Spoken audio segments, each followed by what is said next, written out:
esta audiencia pública, cuáles son los principales puntos con respecto al costo por kilómetro recorrido y toda la información que tienen ahora para estudiar el costo del boleto.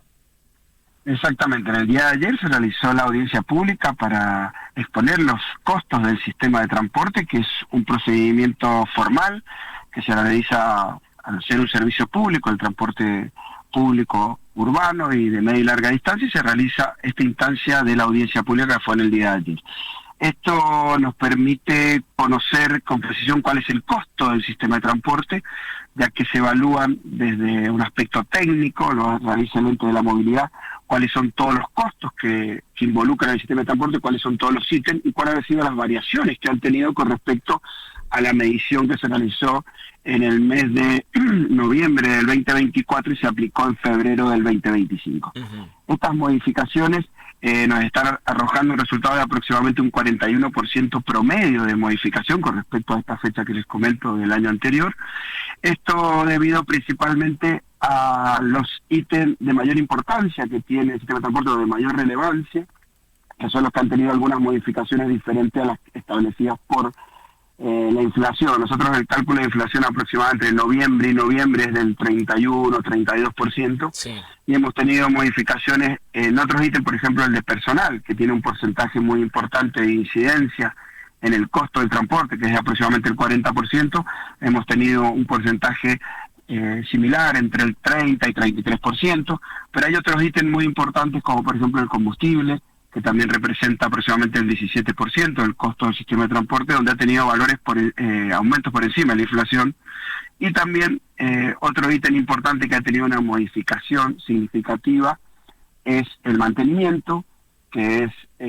todo el mantenimiento se rige principalmente por los valores del dólar, ya que en función de las unidades nuevas y sus repuestos, que tienen valorización en dólares, ya ha tenido aproximadamente un 50% de aumento con respecto a noviembre del año pasado con noviembre del 2025, ya que en ese momento el dólar oficial estaba rondando cerca de los 1.000 pesos y hoy día está casi en 1.480, 1.500 pesos. Bien. Entonces, en función de estos cálculos se determina que el costo del sistema de transporte por cada pasajero transportado, si se mantuvieran las mismas gratuidades que se realizan actualmente, son aproximadamente 4.495 pesos debiera pagar cada pasajero que utilice el transporte público. Manteniendo todos los abonos. Exactamente, manteniendo todos los abonos, que son un porcentaje muy importante. Recordemos que más del 60% de los viajes que se realizan en transporte público, urbano y media y larga distancia, tiene algún tipo de gratuidad. Algunas 100% de gratuidad, o sea, totalmente gratis, como son docentes, celadores, mayores de 70, personas con discapacidad, y después valores de descuentos entre el 60 y el 50%, como son los alumnos primarios, alumnos secundarios, universitarios, jubilados, la tarifa social federal con un 55% de descuento. Todos estos valores hacen que más del 60% de las transacciones tengan algún descuento. Esto que quiere decir que esas personas, más del 60% de esas personas no pagan la tarifa plena, sino pagan menos de la tarifa plena. La tarifa plena actualmente está en 1.200 pesos y se modifica a 1.400 desde el 1 de enero de 2026. Nosotros siempre el Estado ha tratado siempre de mantener el valor de la tarifa en aproximadamente un tercio del valor técnico, que es estos 4.495 que les comentaba, y aún así, manteniéndose Mendoza con esta tarifa entre los valores registrados o censados en diferentes ciudades del país, entre la media, entre la mitad de esos valores hacia abajo, manteniendo un valor siempre dentro de los más bajos del total del país, porque tenemos tarifas por encima de los 2.000 pesos en algunas ciudades del país. ¿Cuánto cuesta el boleto? A ver, bueno, vos decís... Por ejemplo, Córdoba, Rosario, que son ciudades similares a Mendoza en cuanto a cantidad de pasajeros y la envergadura del sistema, está por arriba de los 1.700 pesos, nosotros estamos actualmente en 1.200 pesos. Por eso estas variaciones son tan importantes, estas modificaciones, porque nos permite mantener el boleto en un valor lo más bajo posible, y esto más o menos se logra teniendo en cuenta estos parámetros de otras ciudades donde con sistemas de transporte similares están por encima de los valores que nosotros aplicamos. Esto también es por que Mendoza el gobierno de Mendoza ha determinado que el transporte público es una política pública donde nos permite o permite a todos los ciudadanos de Mendoza tener un acceso a la salud, a la educación, colaborando en la actividad económica. Esa relevancia que tiene es lo que permite que se sigan asignando subsidios de la manera más eficiente posible y manteniendo un boleto, como les digo, a un valor lo más accesible posible. Luis, teniendo en cuenta esta variación del 42,3% del costo por kilómetro recorrido, que esto va a implicar que el Estado provincial va a tener que poner, ¿no?, más dinero para mantener el servicio de transporte público. ¿Va a implicar que en algún momento pueda volver a discutirse un aumento del boleto, pese a que ya el 1 de enero aumenta a 1.400? No, por el momento, obviamente nosotros vamos tomando como parámetro cuáles son las modificaciones en el costo kilómetro o en el costo del sistema de transporte, pero no hay previsión por el momento de ninguna modificación en la tarifa, porque como vos decís, ya se modificó a mediados de noviembre, hay escalonada otra modificación ahora el 1 de enero, y obviamente esto se va evaluando permanentemente, mes a mes, cómo evolucionan los precios o los ítems que componen el sistema de transporte, el costo del sistema de transporte, cuáles son las modificaciones que van teniendo, y en función de eso se van, o necesariamente se van haciendo ajustes en lo que va a hacer todo el 2026, pero bueno, eso hay que verlo. Nosotros seguimos con la esperanza de que la inflación continúe en los valores que ha tenido en el 2025, o mejore aún en el 2026, aún habiendo modificaciones, han sido modificaciones menores con respecto a valores que manejábamos en el 2024, 2023, donde la inflación era mucho mayor, entonces nos obligaba a ser mucho más dinámico los cálculos del sistema de transporte, las modificaciones de la tarifa, porque bueno, los valores se desfasaban muy rápidamente. En el 2025 hemos mantenido una gradualidad mayor y esperamos que en el 2026 se mantenga de esa manera, así podemos también mantener el costo de la tarifa sin modificación. Luis, ¿qué porcentaje del boleto está subsidiado? Aproximadamente lo que paga el usuario es 1/3 del costo, y en los otros 2/3 lo que paga el Estado, subsidia el Estado, o sea que más o menos un 33% es lo que paga el usuario y aproximadamente un 67% es lo que paga el Estado o subsidia el Estado. Estos son los que le digo, estos valores que se modifican un poquito más, un poquito menos según el momento, según cuando se aplica una tarifa o una modificación tarifaria, pero siempre históricamente el valor se mantiene, o tratamos de mantenerlo en 1/3, que es lo que paga el usuario, y 2/3 es lo que subsidia el Estado. Y como les digo, haciendo estos subsidios eficientes, subsidios inteligentes, ya que el sistema de transporte de Mendoza tiene cualidades que no tienen el transporte en otras ciudades del país, como unidades con 3 o 4 años de antigüedad, una distribución geográfica del servicio muy importante, un sistema de pago con diversidad de medios de pago que facilita al usuario utilizarlo, un metro tranvía que es el troncal principal del sistema de transporte, que ahora se está ampliando hasta Luján, hasta el aeropuerto, bueno, todas estas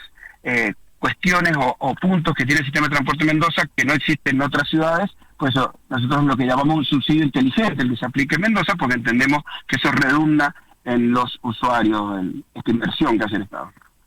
Más allá de, buen día Luis, Gema Gallardo le habla, más allá de estos puntos que usted destaca como beneficiosos del transporte público a futuro, ¿qué implementaciones o qué mejoras piensan hacer para que el mendocino siga eligiendo el transporte público?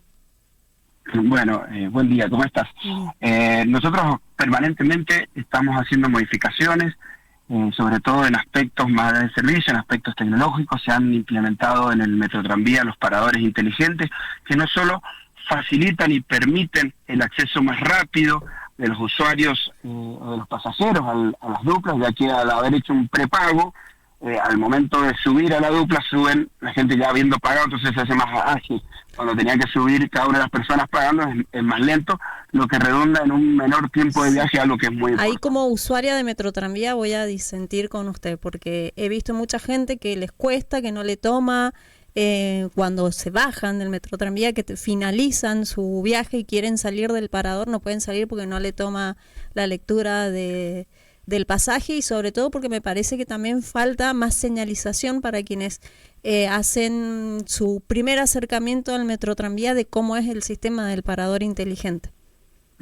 Sí, exactamente. Obviamente esto es un sistema nuevo, hay un proceso de adaptación a los usuarios, cómo es el funcionamiento. Por eso en muchos paradores ustedes van a ver hay personas acompañando, estos se van variando en los paradores que tenemos, estas personas que ayudan a los usuarios cuando tienen algún inconveniente, pero nosotros entendemos que es algo que ya se va a ir incorporando a medida que pasen los meses,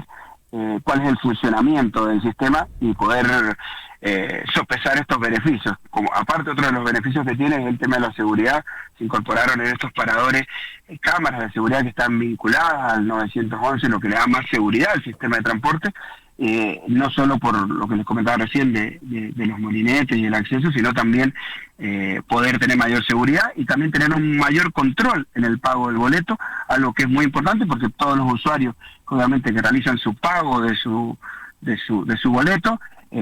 a veces no les gusta ver que hay gente que no lo paga. Bueno, este también es uno de los objetivos de los paradores inteligentes. Vamos a seguir profundizando también la implementación del sistema SUBE en toda la provincia. Ya se implementó en el mes de octubre en La Valle, se implementó la aplicación de Mendotran Cuando Subo, que es la aplicación que nos permite conocer el tiempo de arribo en tiempo real de los colectivos a las paradas. Esto ya estaba en el Gran Mendoza, es uno de los aspectos que la encuesta que realiza el EMOB anual de la calidad del servicio era uno de los aspectos mejor valorados, donde daba porcentajes arriba del 87% con respuesta a los usuarios como bueno, muy bueno el uso de la aplicación. Por eso lo queremos trasladar al resto de la provincia. Ya está funcionando en La Valle, lo vamos a trasladar próximamente también a la zona este, luego a la zona centro, en el Valle Uco, y por último a la zona sur. Va a ser en el transcurso de los próximos meses del año 2026, va a ser también, como les digo, un aspecto muy importante. Vamos a seguir incorporando unidades de GNC, ya se incorporaron 16 como prototipo en el transporte urbano en el Gran Mendoza, entendiendo que estas unidades en primera instancia tienen mucha mejor calidad que las unidades que se venían incorporando, y son también desde el punto de vista medioambiental mucho más sustentables, ya que contaminan menos que los vehículos de combustión convencional, y también tienen o generan menor ruido los motores que los ruidos de combustión convencional, algo que no es menor, sobre todo en la ciudad, cuando por ahí uno para una esquina y tiene un colectivo cerca, y ese colectivo acelera al arrancar, no es lo mismo el ruido que hace un motor convencional que estos AGNC que tienen un ruido menor. Todas estas cuestiones que son quizás no se ven tan relevantes, pero son muy importantes en la vida diaria del usuario y de las personas que lo utilizan. Así que vamos a seguir apostando también a la incorporación de unidades GNC en lo que respecta del año 2026. ¿Borrego va a bajar la cantidad o el porcentaje de frecuencias ahora en el verano? Sí, durante nosotros en la temporada de verano, que es desde el 2 de enero, 1 de enero, hasta aproximadamente el 10 de febrero, 12 de febrero, según el inicio del ciclo lectivo 2026, las frecuencias se disminuyen por una cuestión obvia de que hay una menor demanda, ya que todo el sector educativo, los alumnos primarios, secundarios, universitarios, docentes y celadores dejan de utilizar el sistema de transporte porque es un periodo de vacaciones de verano, donde esta disminución en demanda es aproximadamente un 30% menos. La modificación que se hace en la frecuencia es mucho menor, está rondando entre el 15 y el 18%, y dependiendo de qué recorridos. Hay recorridos que casi no tienen modificaciones, que son recorridos troncales o interdepartamentales que no tienen casi modificación, y algunos otros recorridos que sí están más vinculados al sector educativo, que tienen disminuciones entre el 15 y el 18%, y esto obviamente vuelve a la normalidad, como les decía, a mediados de febrero, que es cuando comienza la actividad escolar, en principio con el retorno de los docentes y directivos a las escuelas, y luego ya casi a fin de febrero con los alumnos ya iniciando el ciclo lectivo con normalidad. Bien, la última y ya lo despedimos, Borrego, con respecto a los subsidios, que me queda una pregunta. ¿Tiene el dato de cuánto destina la provincia por mes estrictamente en lo que es subsidio al transporte público? Aproximadamente lo que está actualmente son aproximadamente unos 20.000 millones de pesos lo que destina el sistema de transporte de toda la provincia. Son más de 2.000 colectivos aproximadamente los que prestan una prestación de servicio de aproximadamente 150 millones de kilómetros anuales. Como les decía, algo que es muy importante por la dispersión que tiene geográfica del sistema de transporte y por eso y comparativamente con otras ciudades. También hay un aspecto importante a destacar, que el costo kilómetro de Mendoza sigue siendo el costo kilómetro de los más bajos de las provincias que lo publican. Muchas provincias no publican estos datos. En Mendoza siempre buscamos la mayor transparencia en estos aspectos tan importantes para los ciudadanos. Por ejemplo, Rosario y Buenos Aires, que tiene algunos datos, Cava muestra algunos datos de AMBA. Mendoza siempre está por debajo del costo kilómetro de otras ciudades, cuando la prestación tiene costos similares, porque los colectivos cuestan más o menos en todo el país igual, las cubiertas, el costo de un chofer, digamos, de los sueldos de los choferes son similares, y aún así Mendoza tiene costos de costo kilómetro, que sería el costo del sistema, menores a otras ciudades. Esto porque buscamos siempre eficiencia con el sistema inteligente de transporte, cruzado con la información de las tarjetas SUBE, lo que nos permite esta oferta de prestación de servicios hacerlo lo más precisa posible con respecto a horarios y distribución geográfica en la provincia. Bien. Borrego, ha sido muy amable, muchas gracias. No, muchas gracias a ustedes y que estén muy bien. Hablábamos con Luis Borrego, subsecretario de Transporte. Y bueno, como este último dato, más de 600